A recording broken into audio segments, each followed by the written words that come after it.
nous assistons en 4K au naufrage de l'AS Saint-Étienne. C'est tout. Et tout les gars, j'espère que vous allez bien. Pour ma part, les gars, ça va pas tellement. Comme, je pense, la plupart des supporters de l'AS Saint-Étienne. Voilà, je vous fais aujourd'hui la vidéo du match contre Reims. Je voulais faire un avant-match, j'avais oublié. Et du coup, je voulais faire un après-match, direct après le match. Et j'étais tellement énervé, mais tellement énervé. Ça m'était pas arrivé depuis longtemps être énervé à ce point que j'ai préféré rien faire. Et j'ai juste préféré à pas consommer de foot durant tout le week-end quasiment. Ça m'a fait du bien. Et j'ai pu du coup me reposer et faire un petit débrief à tête reposée. Malgré que je sois encore très énervé, je vous le cache pas, j'en ai beaucoup à dire là parce qu'il s'est passé en plus des choses ce week-end entre le match, hier ce qui s'est passé avec les dirigeants, avec l'entraîneur et tout. Voilà, c'est n'importe quoi. Donc désolé d'avance, peut-être que la vidéo va être complètement décousue parce que je vais parler d'un truc et 2 secondes après je vais parler d'un truc qui n'aura rien à voir. Voilà, je m'en fous, je vais parler avec le cœur, je vais parler de ce que je ressens, de ce que je pense. Et puis voilà, puis après on verra ce que ça donne au montage. Je pense même pas que je ferai du montage, je verrai ce que je ferai. Enfin bref. Là, Saint-Étienne se déplacer du côté de Reims. C'était samedi à 20h. On gardait beaucoup d'espoir dans ce match parce que non seulement c'était un concurrent direct, on pouvait les mettre à 5 points si on gagnait. Et puis en fait, ce match avait tout l'air d'un tournant, quoi. Parce qu'en plus, 3 avaient perdu contre Guingamp, ils ont perdu ce week-end. Le Red Star ont fait match nul. Donc si on gagnait, on mettait Reims non seulement à 5 points, mais on revenait deuxième du championnat. On revenait à 4 ou 5 points de 3, je sais plus. Voilà. Et donc beaucoup d'espoir. Et en vrai, le début de match était quand même assez bon. Même si on s'est fait peur d'entrée de jeu avec une sortie hasardeuse de l'Arseneur. Mais mis à part ça, c'était plutôt pas mal. C'était plutôt pas mal. On se créait pas des trop grosses occasions, mais on était présent, on dominait. C'était bien. Le tournant du match contre nous, bizarrement, et l'exclusion du joueur de. Je sais plus qui c'est qui s'est fait exclure. Du joueur de Reims qui a fait un attentat. Je sais pas, sur Kevin Pedro, je crois en plus, il fait un attentat. Rouge totalement mérité. Et à partir de là, il nous reste 40 minutes à jouer à peu près, quasiment toute la deuxième période, à 11 contre 10.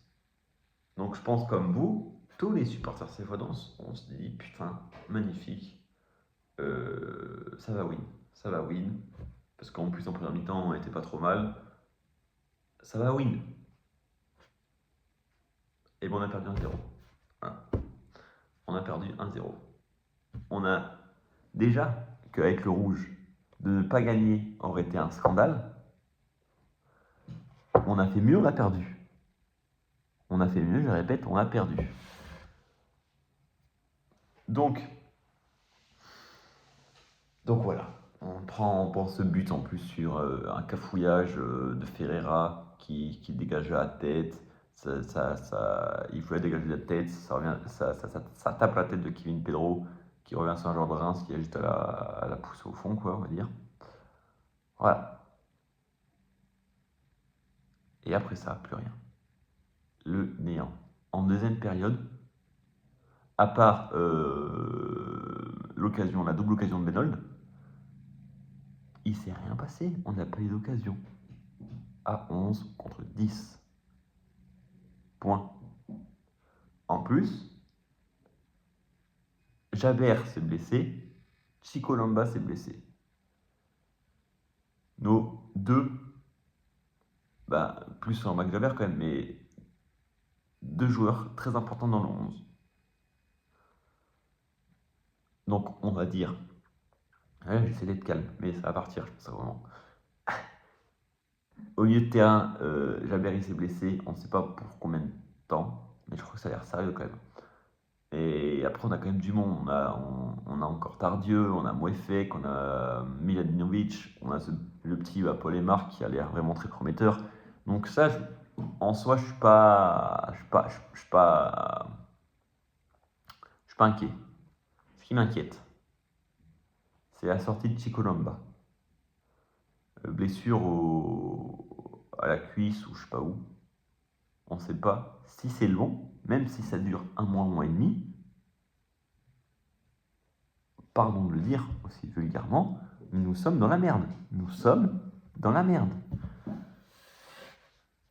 Depuis qu'on n'est pas, depuis quand nous sommes pas bien, et Saint-Etienne, depuis quand on commence à perdre des matchs? Depuis quasiment la blessure de Chico Lamba. Depuis que Chico Lamba n'est plus titulaire, on n'arrive plus à avoir une défense solide. Rajoute de ça la longue blessure de Bernauer qui a quasiment fin de saison. Si tu rajoutes en plus Chico Lamba, avec qui allons-nous jouer en défense centrale? Je vous pose la question. Ceux qui vont me dire, oui, il y a un mercato, il se termine samedi le mercato. Il se termine samedi. Point. On va jouer. Alors, on a un mec très prometteur qui s'appelle Kevin Pedro en défense centrale avec Nadé. Si un des deux est suspendu ou est malade à un moment, on ne peut pas jouer un match. Avec qui on va jouer en défense? Avec qui? Je vous pose la question. Avec qui? Ferreira? Apia? Ferreira qui rentre défenseur central. S'il rentre, c'est en partie à cause de lui qu'on perd le match. Apia, je n'ai rien contre Apia. Humainement, ça a l'air d'être un mec super. Mais il n'a pas de niveau aussi. Avec qui? Donc, si Kevin Pedro ou Nadé, malheureusement, se pète ou quoi, derrière, on prend 6-7 buts, 8 buts. On n'aura plus personne. On n'aura plus personne. Bref. Déjà, ça, c'est un point qui fait chier. Deuxième point, on perd à 11 contre 10, on met 40 minutes à 11 contre 10. Et sur les 40 minutes, Reims sont beaucoup mieux joués que nous. Voilà. Bon. Le match se termine. Je pense qu'on est tous très très énervés. Oula. On est tous très énervés. Et tu dis, bon ben, le coach il va sauter quoi. Les dirigeants ils ont des yeux. Ils voient que ça fait plus de 2 mois qu'on met pas un pied devant l'autre. Ils vont faire quelque chose. Tac, on voit réunion entre Horneland et l'AS Saint-Etienne dimanche. Donc là on se dit, bon bah, c'est bon, il va sauter, on va avoir un nouvel entraîneur. De toute façon, il y avait que ça à faire. Et là on voit quoi? Horneland maintenu, parce qu'en fait ils n'ont pas trouvé d'entraîneur. Point. Je le répète, Horneland est maintenu, non pas parce que ils ont confiance en lui, parce qu'ils ont trouvé personne pour le remplacer. Personne. Point. Ça s'arrête là.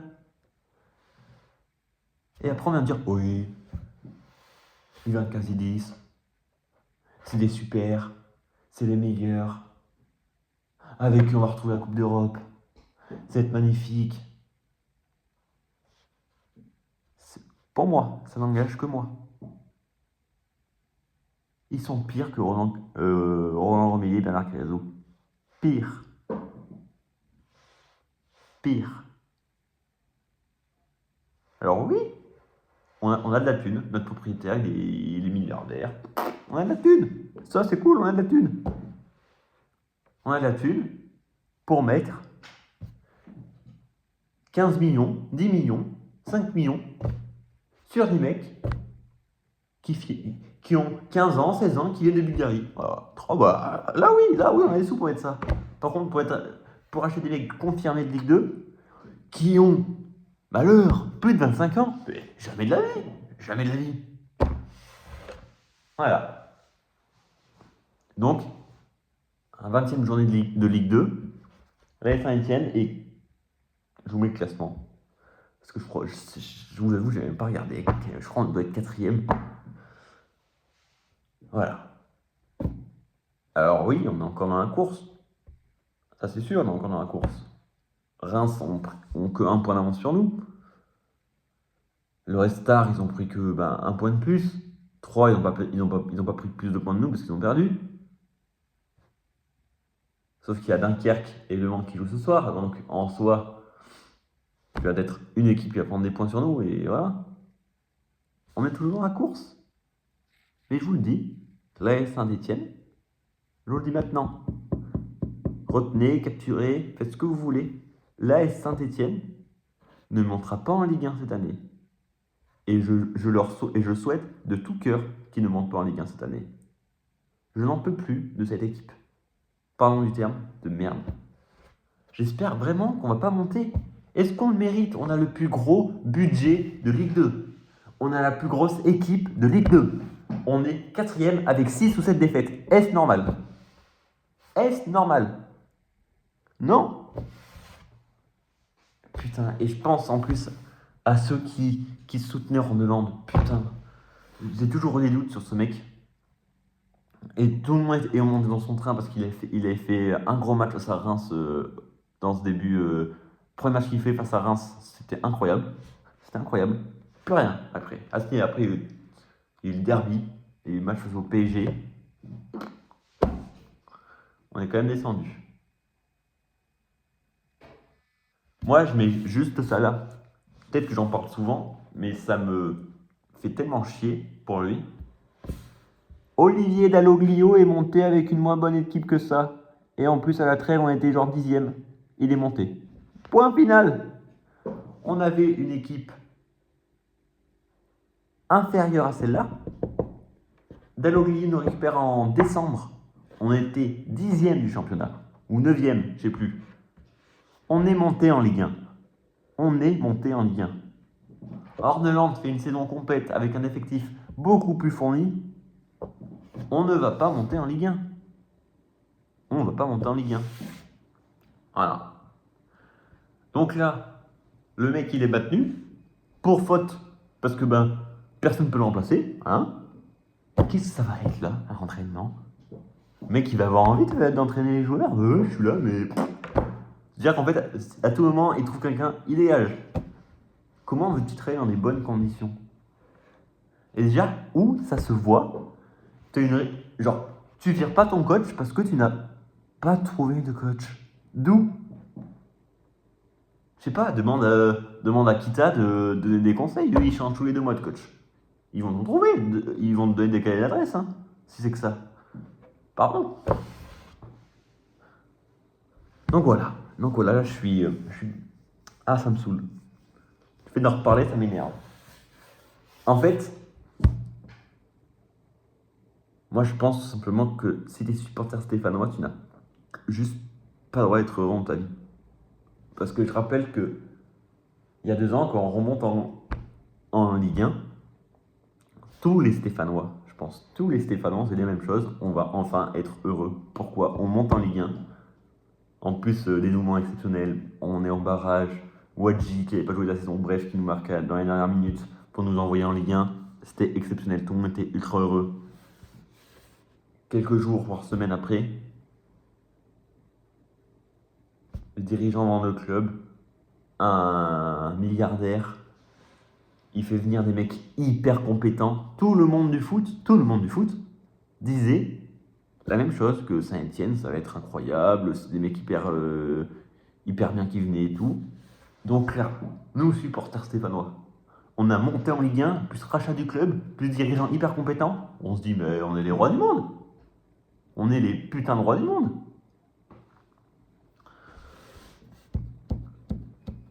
Voilà, 2 ans à prendre en Ligue 2. Plus gros budget de Ligue 2, meilleur effectif de Ligue 2, et on va pas monter en Ligue 1. Point final. Juste ça. Comme une rêve disait, Gamberge. Non mais en vrai c'est... Ouais, c'est comme ça. Moi, ça m'énerve. En fait, moi, ce qui me saoule le plus, c'est que des gens aient laissé passer le fait qu'on descende en Ligue 2 la saison prochaine et trouvent ça limite normal. Genre, si vraiment, excusez-moi, mais si vraiment, les gens se fait racheter par un mec qui a thune, on va dire, illimitée, presque illimitée, on va dire. Il met en place des dirigeants compétents qui ont travaillé dans les meilleurs clubs au monde. C'est une faute professionnelle de ne pas se maintenir en Ligue 1. Même si on vient de Ligue 2, c'est une faute professionnelle. Tu as à la tête de ton club des dirigeants hyper compétents, et en plus de ça, tu as la thune. Et tu arrives à être en Ligue 2. Voilà. Et donc en Ligue 2, tout le monde nous dit oui, vous allez voir, là en Ligue 2, il y a une nouvelle saison, nanana, on va remonter, Horneland, nanana, on a mis du paquet. 6 défaites, ou 7 défaites, je sais plus combien de défaites. 6 ou 7 défaites. Au bout d'une journée, on est 4ème au classement. Et je vous le redis, Saint-Etienne ne montera pas en Ligue 1 cette saison. Mais je mets ma main à couper. On travaille avec un coach qui est là parce qu'on n'a pas pu le remplacer. Mais je vous le dis, Bernard Cagliazzo et Roland Romeyer sont mieux que les dirigeants actuels qu'on a au club. Je vous le dis. Parce que certes, Bernard Cagliazzo et Romeyer, ils n'avaient pas de sous. Mais quand ils font venir au dos, on n'a pas de sous mercato. Ils font venir des prêts car on aime beaucoup des mecs confirmés qui savent ce que c'est la Ligue 2. On monte grâce à eux. Là, on va faire qui? Si on fait un. J'ai vu, on est sur un mec qui vient d'Estonie, un mec de 17 ans. Bah super, lui c'est sûr qu'il va nous faire monter en Ligue 2, en Ligue 1. Bref. Dites-moi ce que vous en pensez, parce que moi ça me. Je sais pas quoi en penser en fait de ce club. Je sais pas.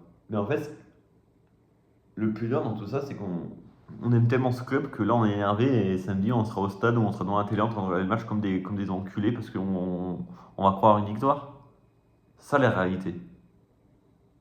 Et ça c'est triste. Ça c'est triste. Parce que j'ai l'impression qu'en fait on n'aura jamais le droit au bonheur, putain. Voilà.